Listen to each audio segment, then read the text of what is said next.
You just said there are others who have worked harder for a Ram temple. So the issue for you is not the foundation stone laying ceremony itself, but the fact that the Prime Minister will be there. Can you name who are the others? You want H.D. Deve Gowda to be there? He's the one you're talking about who has been working hard for a Ram temple. Who? You want Mamta Banerjee to be there? Who is the person who is not being taken there? Since you're talking about credit, who is the person not being taken there? Name the person.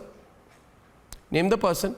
A normal Hindu who really fought in Arnab, there are so many. It can be you. It can be so many people. They don't need to really name. But Mr. Narendra Modi ji is the only one who's using it for his political benefit. Sambit is responding. So thank you. Nobody is using it for their benefit. Thank you for helping me. Thank you for publicly, before all the people watching my program, openly removing your own mask.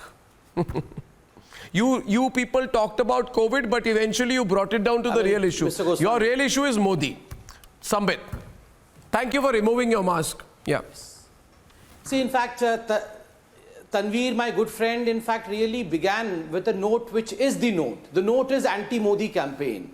Wherever Modi goes, whatever Modi says, why does he do that? That's the issue. It's not about COVID. And in fact, Mr. Tanveer will never speak about COVID. I'll tell you why. Because the marriage ceremony was conducted by them. So they will never give the plea of COVID. They cannot. They dare not. Now coming to this important issue on a serious note.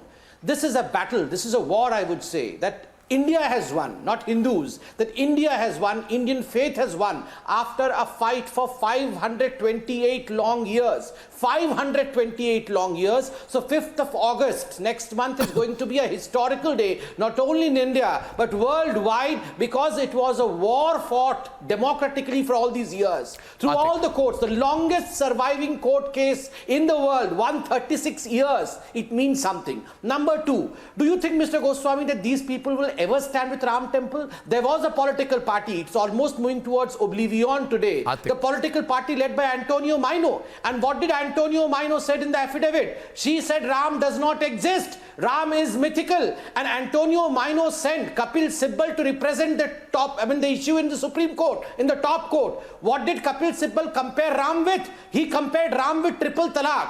We have NCP chief comparing Ram with Corona. We have someone comparing Ram with, just imagine they're comparing Bhagwan Ram with all kind of mockeries. This kind of mockery that we are seeing today is a result of the lobby. The lobby, the historians, the leftists, the Islamists, the jihadists, which never wanted the faith of India to win. And let me tell you, the fight went to the extent, and the waters were muddied to the extent where the map of the temple was torn to bits and pieces on the floor of Supreme Court of India. Remember, still these people have the audacity of coming out and saying that Mr. Modi should not go and inaugurate the temple construction. Mr. Goswami, I would just conclude, as far as Mr. Owaisi is concerned, in this 528 years old history, names have only changed. It was Babar then, it is Owaisi now. It was Jaichand then, it is Antonio Maino now. Nothing else has changed. The same people, the same mentality, and let me tell you, I have said the same Wakar also. There would be a grand temple.